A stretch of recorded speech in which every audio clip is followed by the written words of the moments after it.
Dito sa ating channel, marami na tayo mga na-discuss ng mga iba't ibang klaseng mga nilalang. May mga aswang, multo, maligno, engkanto, mangkukulam, at marami pang iba. Pero isa sa mga pinakababorito kong creatures o nilalang ay ang mga vampira. Yan ang ating matutunghayan na kwento para sa gabing ito.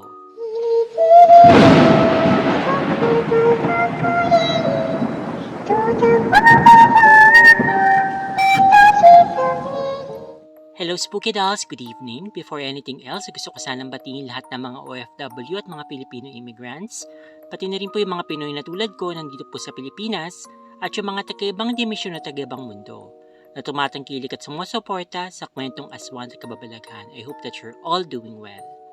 Okay, wag na po natin patagalin. Atin na pong basahin ang ating unang story para po sa gabing ito. There's a lot of things running in my mind as I write this confession. Hindi na po ako magpapaligoy-ligoy pa.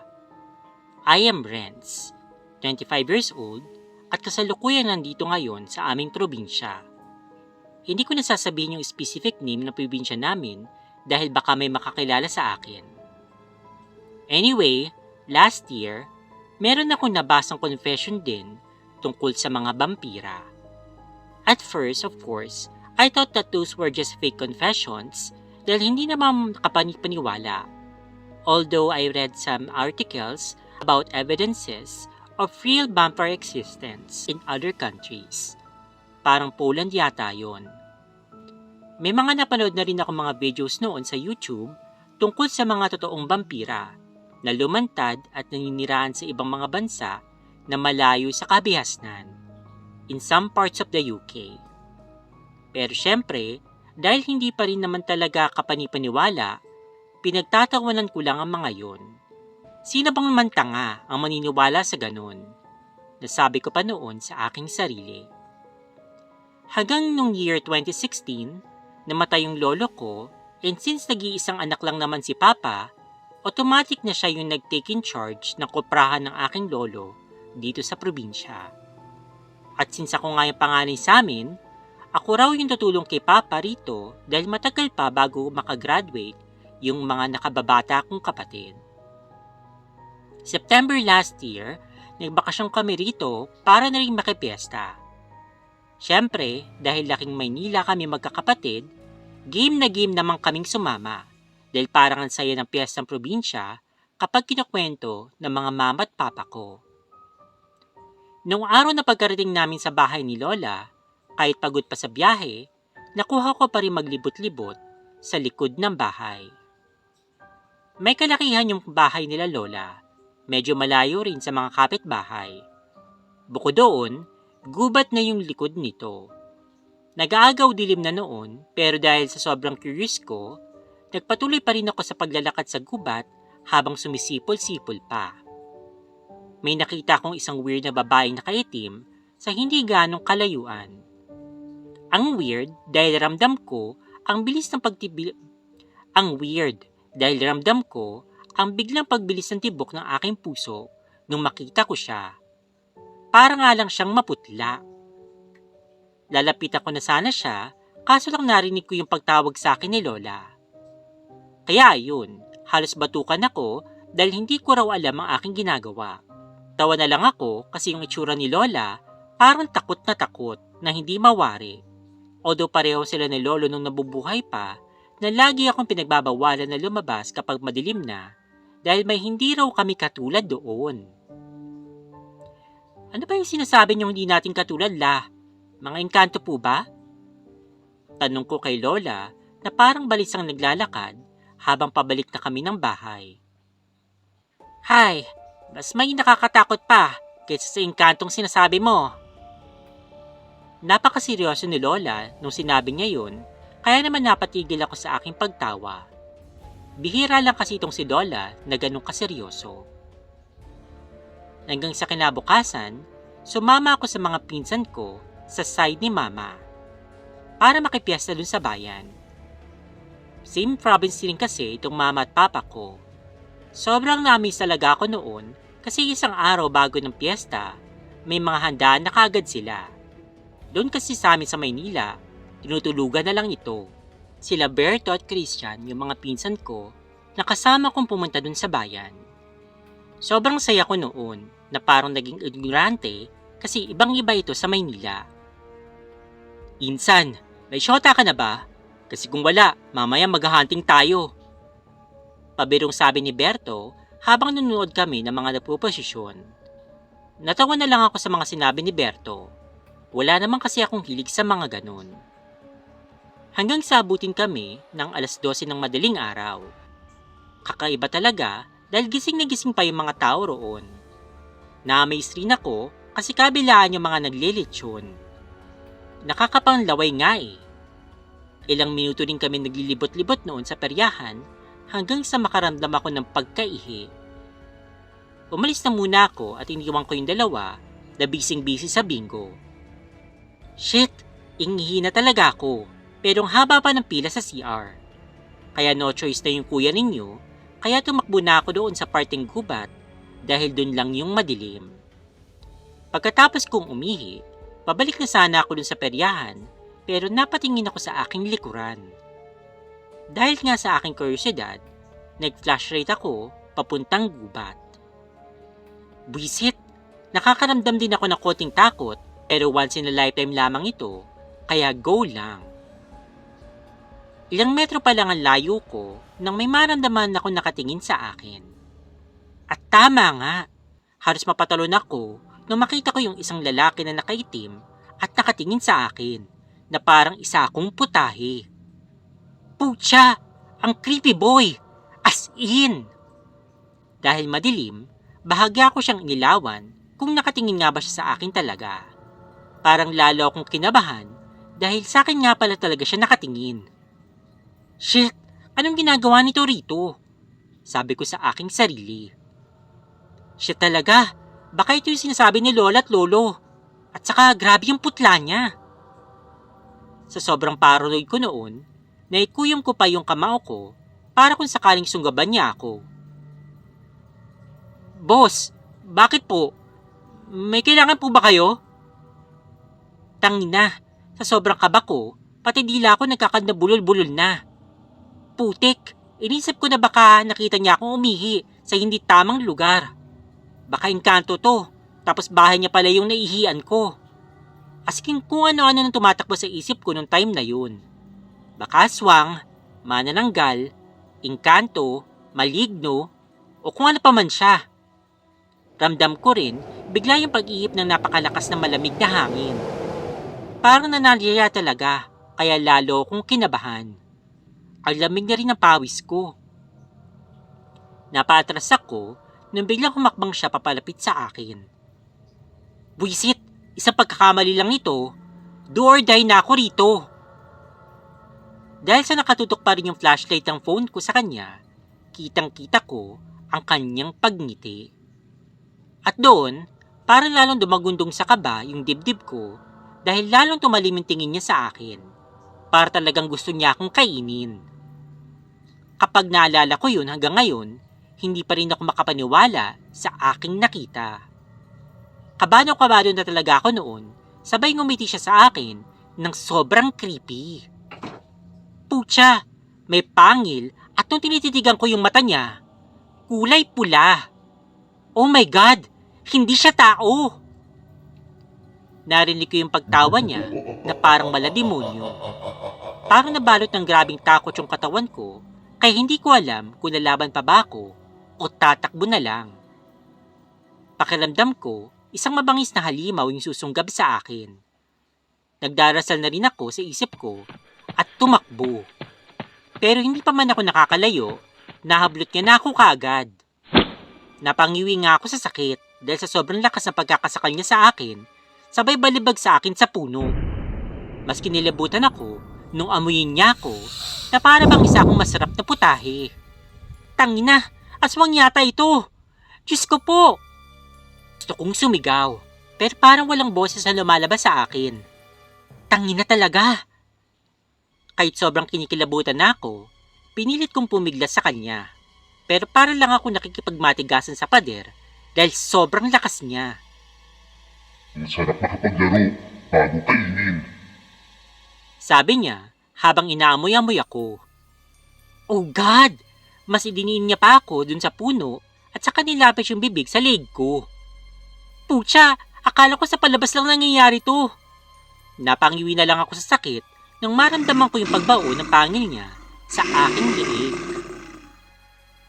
Richard! Rinig kong malamig na boses ng isang babae na nakaitim dun sa gilid namin, na halos hindi ko maaninag yung mukha. Na hindi ko na malayang nakalapit na siya dun sa lalaki at agad na pinahinto sa ginagawa sa akin. Napahiyaw ako sa sakit dahil ramdam kong hilo at kakaiba sa aking katawan. Jasmine, Sabi ng lalaki nang itulak siya ng babae.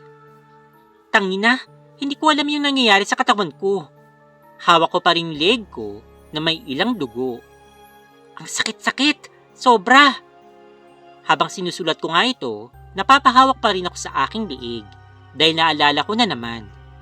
Parang nasa eksena lang ako ng pelikula. Hindi ako talaga makapaniwala na naranasan ko yun.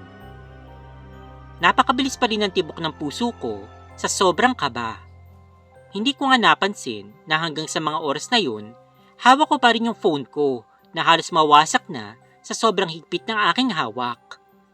Na hindi ko alam kung saan pa ako nakakuha ng tapang at inilawang ko din yung babaeng umawat dun sa lalaki. Nanlaki yung mga mata ko nang mapagtanto ko na siya pala yung babaeng nakita ko doon sa gubat, doon sa likod ng bahay ni Lola. Napalunong ako nang makita ko yung figura ng babae na hindi ko alam kung ituturing ko bang tumulong talaga sa akin. Tulad ng lalaki, maganda at maputla rin siya. Itim yung lahat ng kanyang kasuotan. Kulay pula rin yung mata niya na halos walang buhay na nakatingin sa akin.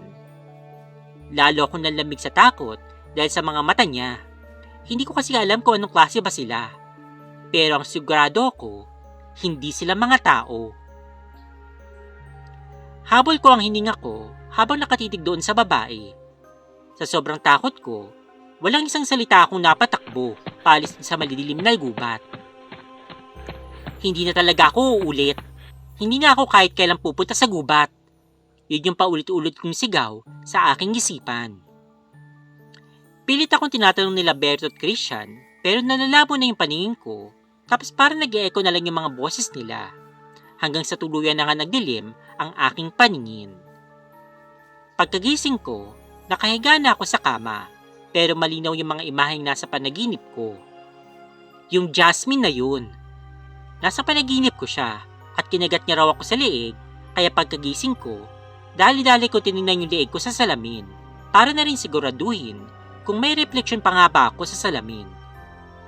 Oo, paraning na paraning talaga ako noon. Sobrang kabado ko. Diyos ko, pero mas kinagulantang ko nung wala na akong reflection sa salamin. Pucha, sa mga fictional stories ko lang nababasa yung mga ganun. Pero bakit kailangan magkatotoo? At bakit ako pa? May gamot pa ba to? Magiging normal pa ba ako ulit? Halo-halong emosyon at tanong ang bumalot sa akin. Napasalampak na lang ako sa sulok ng kama, saka napaiyak. Kahit sino naman siguro mababaliw at may iyak kung wala ka ng refleksyon sa salamin. Mga vampira ba sila? Parang hirap paniwalaan.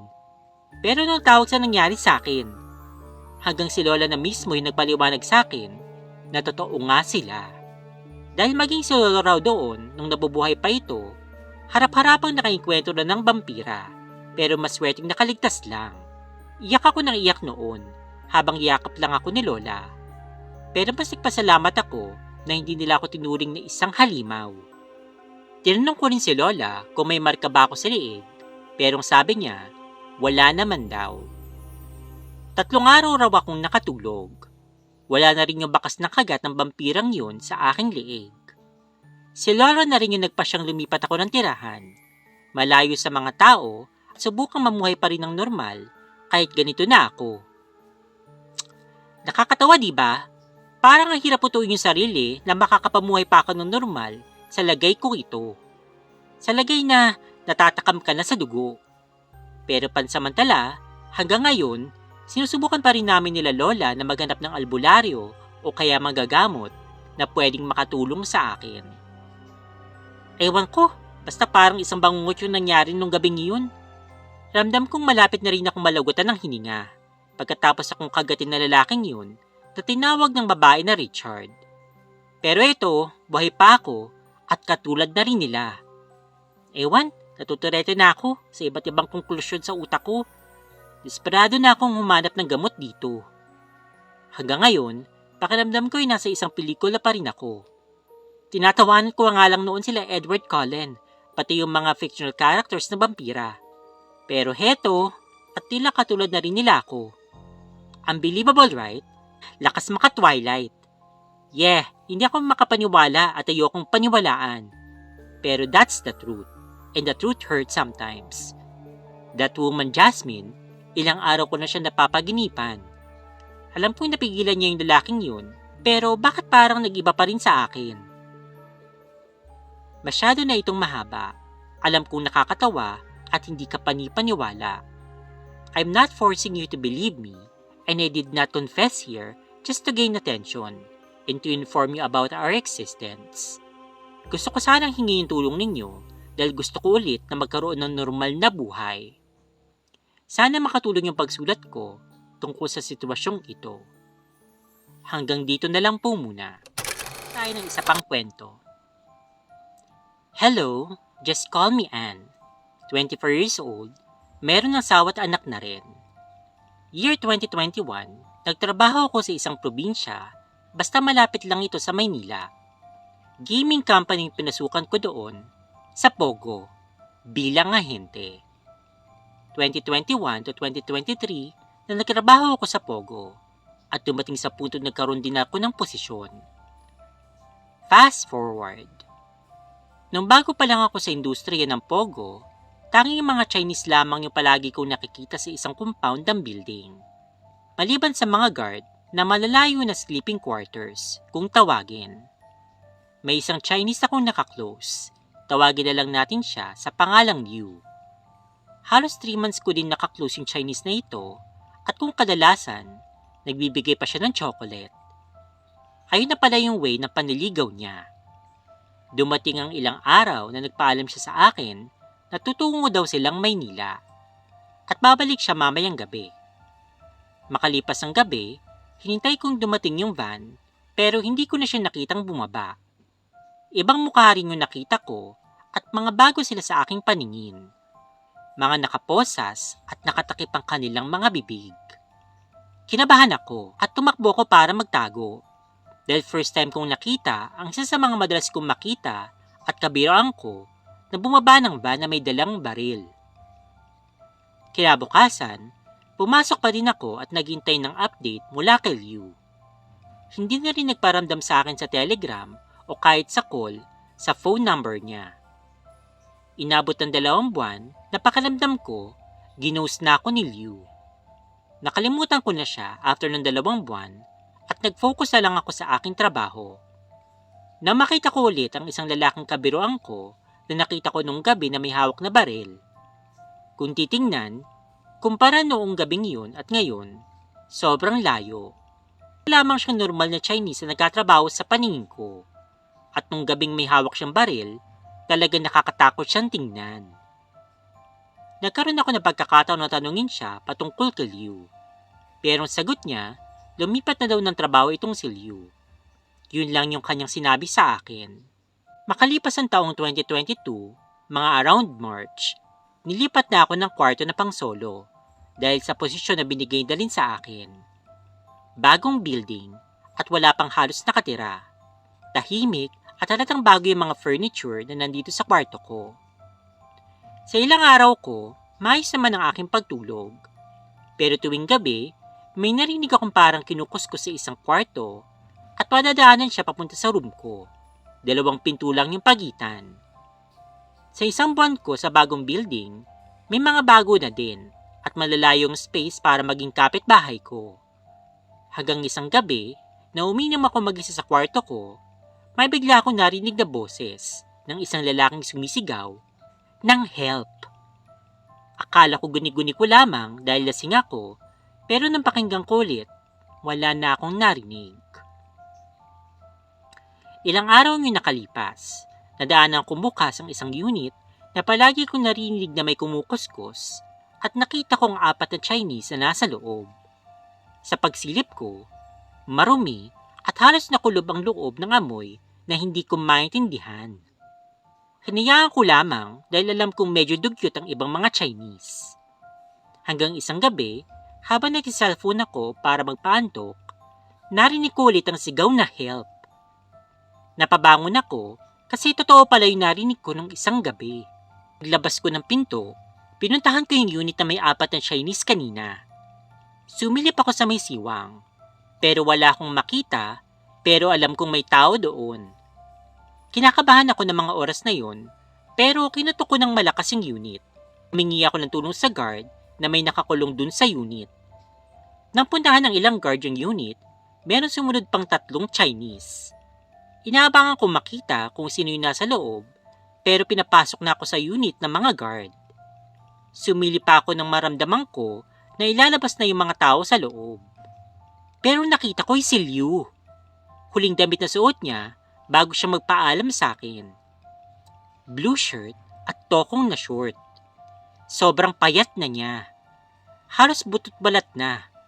Patsi-patsi ang buhok niya at puro paso yung katawan. Ali yung tuhod niya, meron pasa na halos na parang kagagaling lamang ang nakita ko sa kanya. Alam kong nakita niya ako ng mga oras na yon, pero isang ngiti lamang ang natanggap ko mula sa kanya. Eto na lang po muna dahil napakahaba na. Maraming salamat po sa inyong pagbasa. So yun na nga po yung ating mga stories para po sa video na ito. Umpisahan po natin i-discuss yung sa una tungkol sa vampira. So sabi ko nga sa inyo, mahilig ako sa mga kwentong vampira, pero kasi dito sa Pilipinas, parang hindi ako makapaniwala na meron nga mga vampira dito. Although meron na rin ako mga nakabasa before na may vampira nga daw, katulad nga na na-share nga nila Zach, ganyan. Pero kasi parang hindi siya ganun kasing sikat ng mga aswang for some reason. Okay, so I don't know why, okay? Pero siguro kasi itong mga mga vampira, okay, bihira silang maglalabas, tsaka mas malakas sila kumpara sa aswang, okay? And I suppose mas secretive sila, hindi sila basta-basta nakikihalubilo, kaya wala tayong masyadong ebidensya sa kanila. Kasi I don't think totoo yung mga kwento na kapag nasinaga ng araw yung aswang ay magiging abo sila, ganun. I think parang gawa-gawa lang yun. Pwede silang lumabas, pero siguro kakaiba talaga yung kanilang itsura. Like, sobrang putla nila. Like, and then about yung eyes nila, sana pala nag-contacts ako ng red ngayon, no? Para intim. Susunod ka magko-contacts ako para maganda. But anyway, so yung mga eyes daw nila ay kulay red. So, mahirap sigurong itago yun. Hindi ko lang alam kung kaya nilang gawing itim to, or kaya nilang mag-transform. Parang medyo parang hindi mahalata masyado kasi masyado naman yatang obvious na kakaiba sila sa sobrang putla nila at saka kulay pula pa yung mata nila, di ba? Kahit sino naman iisipin na vampira nga sila. Pero kayo guys, kung papipilian kayo, ano bang mas gusto nyo? Kung maging aswang o maging vampira?